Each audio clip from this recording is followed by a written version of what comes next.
Hello everyone, welcome back to my channel. So today's session we are going to discuss in psychological testing the test construction. In our previous session, I have already discussed with you some type of psychological test on the basis of your behavior, on the basis of your scoring, administration, all that things. And today we are going to see how we are going to construct our test.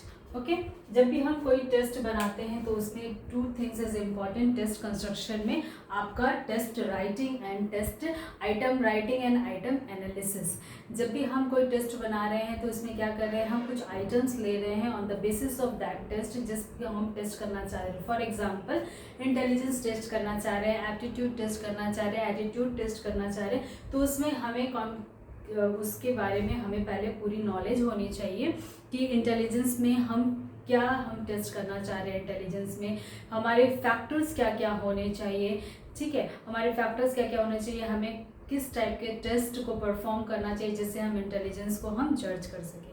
ठीक है, तो इसके लिए हम जब हम test construct कर रहे हैं तो हमें सबसे फर्स्ट आइटम राइटिंग होना चाहिए कि हम जो ले रहे हैं उसमें हमारा आइटम कैसा होना चाहिए, हमें उस आइटम्स को कैसे परफॉर्म करना है, कैसे हमें लिखना है। इसके लिए क्या है, हमें मस्ट कमांड ऑन सब्जेक्ट, हमें उस जो भी हम टेस्ट कंस्ट्रक्ट कर रहे हैं उस पर हमें कमांड होना चाहिए कि हमें इस टेस्ट में क्या क्या पैरामीटर्स लेने हैं, क्या क्या हमें देखना है, और उसके बारे में एक्सेलेंट नॉलेज होना चाहिए। Then cultivate a rich source of idea, उसके बारे में हमें बहुत सारे आइडियाज़ होने चाहिए, नए नए आइडियाज़ होने चाहिए, और कैसे हमें टेस्ट को परफॉर्म करना है वो आइडिया होना चाहिए। अवेयरनेस ऑफ रेस्पॉन्डेंट लेवल्स होने चाहिए।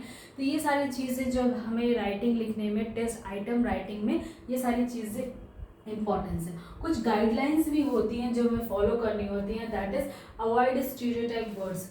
जो भी स्टीरियोटाइप जो वर्ड्स होते हैं उसको हमें अवॉइड करना चाहिए। ठीक है, और क्लैरिटी होनी चाहिए। हमारा जो भी हम टेस्ट या आइटम हम जो लिख रहे हैं, जो भी सेंटेंस हम उसमें परफॉर्म कर रहे लिख रहे हैं, तो उसमें हमें क्या होना चाहिए, क्लैरिटी होना चाहिए, ताकि हमारे जो सब्जेक्ट है उसको अच्छी तरह से समझ में आ सके। अवॉइड इंटरलॉकिंग आइटम्स को अवॉइड करना है। एडेप्टेबिलिटी ऑफ डिफिकल्टी लेवल्स, जो डिफिकल्टी लेवल्स है उसको हमें हटाना है, क्योंकि टेस्ट हमें सबके नॉलेज के अकॉर्डिंग बनाना होता है। ठीक है, हम सिर्फ ऐसे लोगों के लिए टेस्ट नहीं बना रहे हैं कि बहुत ज़्यादा हाई IQ वालों के लिए बना रहे हैं। हमें क्या करना है, अगर हम इंटेलिजेंस टेस्ट कर रहे हैं तो हमें उसमें से उसके IQ को मेज़र करना है। तो हमें लोअर से लेकर अपर ग्रेड तक की को नॉलेज में रखते हुए हमें क्या करना है, हमें टेस्ट को बनाना है। इसीलिए हमें डिफ़िकल्टी लेवल ज़्यादा टेस्ट में नहीं रखने हैं, ताकि जो जितने भी हमारे जो सब्जेक्ट है उनको अच्छी तरह से वो टेस्ट समझ सके और परफॉर्म कर सके।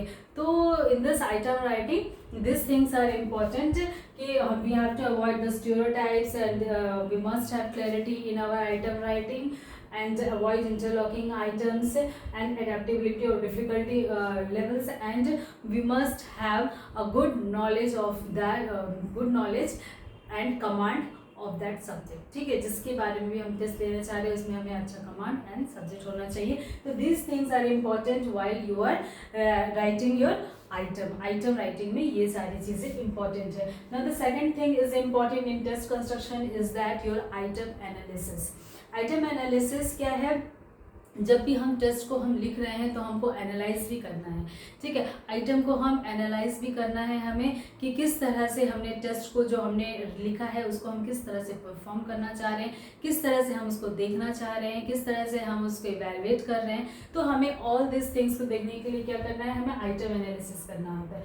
Item analysis this two things are important item analysis में, कि item difficulty index we have to see and another thing is item discrimination index. ठीक है, दो चीज़ें हमें देखना ज़रूरी होता है। First is your item difficulty index. Item difficulty index में क्या है, percentage of proportion of person, जो कि आप वो आंसर करेक्टली, आपने जो टेस्ट को परफॉर्म किया उसमें से आपको परसेंटेज निकालना है या प्रपोर्शन निकालना है, जो आपके जो क्वेश्चंस थे, आइटम्स थे, उसको आप उन्होंने करेक्टली आंसर दिया। ठीक है, तो for easy item nearer to आपकी जो स्कोर होगा नियरर टू 1 होगा, और डिफिकल्ट में 1 से कम होगा। और इसका जो आपको फॉर्मूला है that is your item difficulty index is denoted by this symbol. तो इसका क्या है, this is item difficulty index equal to R by N. R is your number of correct response. आपने जितने आइटम्स आपने बताए उसमें से जितना करेक्ट रिस्पॉन्स है उसको आप काउंट करेंगे, उसकी वैल्यू आपको पुट करनी है यहाँ पर। R number of correct response and N is your total number of candidate attempting that item. Total number of candidate जिसने आइटम को अटेम्प्ट किया और नंबर ऑफ करेक्ट रिस्पॉन्स को देख करके, ठीक है। तो उसकी वैल्यूज पुट करेंगे यहाँ पे, तो हमें क्या मिलेगा, item difficulty index. Item difficulty index से हमें ये पता चलेगा कि हमने जो टेस्ट को परफॉर्म किया है उसका रेशो, उसका जो वैल्यू है वो कितनी आ रही है, यानी कि हमारा जो टेस्ट है क्या बहुत इजी है। अगर इजी होगा तो आपका जो स्कोर है वो 1 होगा। डिफिकल्ट अगर हमने बनाए हैं तो आपका जो भी स्कोरिंग आएगा वो less than 1 होगा। If proportion of examinee taken into consideration, the P can be calculated at। अगर proportion of examinee अगर अपर एंड लोअर ग्रुप में दो ग्रुप हमने डिवाइड किया है, दो ग्रुप में अगर हम कर रहे हैं तो फिर उसके लिए हमारा जो फॉर्मूला है वो ये होगा, that is item difficulty index equal to UP plus LP by divide by your U plus L. That is UP क्या है आपका, that is your response in upper group. जो आपका correct response in upper group में जो आया है, आपने दो ग्रुप में डिवाइड किया, एक लोअर एंड अपर ग्रुप को, तो अपर ग्रुप में जो करेक्ट रिस्पॉन्स है उसकी वैल्यू आपकी यहाँ पुट होगी and correct response in lower group की वैल्यू यहाँ पुट होगी। और total you is your total number of examinee, जो आपको total number of examinee in upper group में थे वो plus total number of examinee in your lower group, अगर आपने 2 ग्रुप्स में डिवाइड किया है तो, ठीक है। तो यहाँ पर ये होगा। अब इसमें क्या है, आपका मोर देन 0.70 आएगा तो that means your test discrimination index, जो आपका आइटम डिस्क्रिमिनेशन इंडेक्स है वो इजी है। अगर 0.302 आपका 0.70 है that means your test discrimination index is a moderate level में है। और अगर लेस देन 0.29 है मीन्स दैट योर जो आपका जो टेस्ट डिस्क्रिमिनेशन इंडेक्स है, यानी जो आपका आइटम डिस्क्रिमिनेशन आइटम एनालिसिस है वो आपका डिफिकल्टी लेवल में है, ठीक है। This is all about your item difficulty index. अब second thing is item discrimination index. Item discrimination index को हम डी से डिनोट कर रहे हैं। इसमें क्या है, item that has high discrimination index, जिसका डिस्क्रिमिनेशन इंडेक्स हाई होगा, is able to differentiate between candidate who know and do not know the answer। अब इसमें क्या है, इसमें ये डिफरेंशिएशन करने में इजी होगा कि आपका कितने लोग उस आंसर को जानते हैं, कितने लोग आंसर को नहीं जानते हैं, ठीक है। तो इसमें और भी एक चीज़ है कि low discrimination index means that more low marks student got correct answer because the question was too simple. Low marks आने के बाद में जो क्वेश्चन बहुत सिंपल है इसलिए उनको मिल रहे हैं। Also means that student from both the high mark group and low mark group got the answer wrong because the question was too difficult, ठीक है। क्वेश्चन बहुत डिफिकल्ट बना हुआ है, इसीलिए high marks and low marks दोनों जो student के आए हुए उसमें से उन लोग दोनों के जो ग्रुप है उसमें से दोनों लोगों ने उस आंसर को अटेम्प्ट नहीं किया है, ठीक है। तो इसमें से ये हमें देखने को मिल रहा है कि कितने लोग जो हैं उस आंसर क्वेश्चन है जो उसका आंसर जानते हैं, कितने लोग नहीं जानते हैं। और इसमें क्या है, जिसमें अगर हाई स्कोरर स्टूडेंट है एंड लो स्कोरर स्टूडेंट है तो दोनों में से उसी नंबर ऑफ क्वेश्चन, जो क्वेश्चन हाई वाले में नहीं किया है वो लो वाले में भी नहीं किया गया है, ठीक है। तो उस क्वेश्चन को दोनों ही लोगों ने अटेम्प्ट नहीं किया है, either he is a high marker student और अ लो मार्कर स्टूडेंट, ठीक है। तो इसका फॉर्मूला जो है जी इक्वल टू आपका number of right answer in upper group और number of right answer in lower group minus by divide by total number of examinee in upper group. Total number of examinee in upper group से divide करेंगे, ठीक है। यहाँ पर item discrimination index से हमें ये पता चलता है कि कितने लोगों ने उस आंसर को अटेम्प्ट किया है। But in item difficulty index में क्या पता चलता है कि कितने लोगों ने उस क्वेश्चन का आंसर राइट दिया है, यानी कि अटेम्प्ट करने की बात अटेम्प्ट दोनों ने ही किया है लेकिन किसने करेक्टली आंसर दिया है। और but in item discrimination index में कितने लोगों ने उस आइटम को, उस क्वेश्चन को अटेम्प्ट किया है, ये देखने को मिलेगा, ठीक है ना। द वैल्यू इज, वैल्यू अगर मोर देन आपका 0.40 to 60 है that means your discrimination index, item discrimination index is high and suggestion क्या है इसमें, क्वेश्चन इज रिटेन्ड, ठीक है, क्वेश्चन को रिटेन किया गया। 0.20 टू 0.39 के बीच में है तो moderate discrimination index means question is checked and revised, question को चेक किया गया है बार बार एंड रिवाइज किया गया है। एंड 0.10 टू 0.19 के बीच में है तो लो डिस्क्रिमिनेशन इंडेक्स है आपका, मीन्स क्वेश्चन इज रिमूव, दोनों नहीं किया कर पा रहे हैं तो उस क्वेश्चन को रिमूव कर दिया जाए, सजेशन ये है।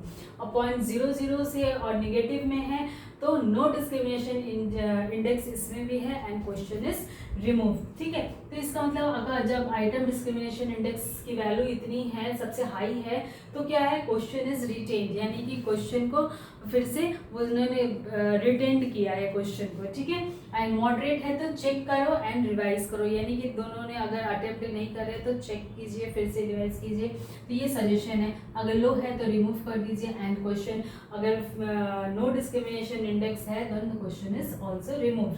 अब इसमें जो आइटम डिस्क्रिमिनेशन इंडेक्सेस मेथड्स क्या यूज होता है टेस्ट कंस्ट्रक्ट करने के लिए, टेस्ट कंस्ट्रक्शन में कौन कौन से मेथड यूज हो रहे हैं इसमें है आपका टी टेस्ट है, काई स्क्वायर है and 5 coefficient test we are going to use in item discrimination index. So test construction में दो चीजें इंपॉर्टेंट है, that is item writing and item analysis. Item analysis में किस तरह से आइटम को जो लिखा गया है उसको हम किस तरह से एनालाइज कर रहे हैं, यानी कि आइटम में हमने क्या देखा, जो हमने आइटम्स को कितने अच्छी तरह से कितने क्लियरली हमने लिखा है हमने, और कितना अच्छा हमारे पास कमांड है, ये सारा चीज़ शो होता है इसमें आइटम राइटिंग में, ये इंपॉर्टेंट थिंग्स है। एंड आइटम एनालिसिस में जो हमने आइटम को लिखा है उसको हम किस तरह से एनालाइज कर रहे हैं, तो उसको एनालाइज करने के लिए 2 types is very important, that is your item difficulty level को देखना एंड आइटम डिस्क्रिमिनेशन इंडेक्स। यानी आइटम डिफिकल्टी लेवल्स में क्या है आपका, आइटम डिफिकल्टी लेवल्स में जो क्वेश्चंस आप आपने लिखा है उसमें क्या वो डिफिकल्ट है, वो कैसे पता चलेगा, वो ऐसे पता चलेगा कि कितने लोगों ने उस क्वेश्चन का आंसर करेक्टली दिया है। अगर उसको ही हम 2 ग्रुप्स में कर रहे हैं तो उसके लिए फॉर्मूला जो है that is different, that is your this formula. अगर हम सिंगल में कर रहे हैं तो आपका डिफरेंट फॉर्मूला है, ठीक है। एंड आइटम डिस्क्रिमिनेशन इंडेक्स में क्या है, आइटम डिस्क्रिमिनेशन इंडेक्स में हमें ये देखना है कि कितने लोगों ने उस क्वेश्चंस को अटेम्प्ट किया है, either he is a low scorer और he is a high scorer, दोनों ग्रुप में से देखना है कि कितने पर्सन ने उस आंसर को अटेम्प्ट किया है, बस ये हमें देखना है। यहाँ पे आंसर अटेम्प्ट किया है तो राइट कितना है, ठीक है। तो all this are all about your test construction and I hope you all like today's session very much. So that's all for today. I take very good care of yourself and please do like, share and subscribe my channel. And I would also like to thank my subscriber and viewers for watching my channel. So take very good care of yourself and we will again meet in our next session with another topic of your psychological testing. Till then, take very good care and thank you so much.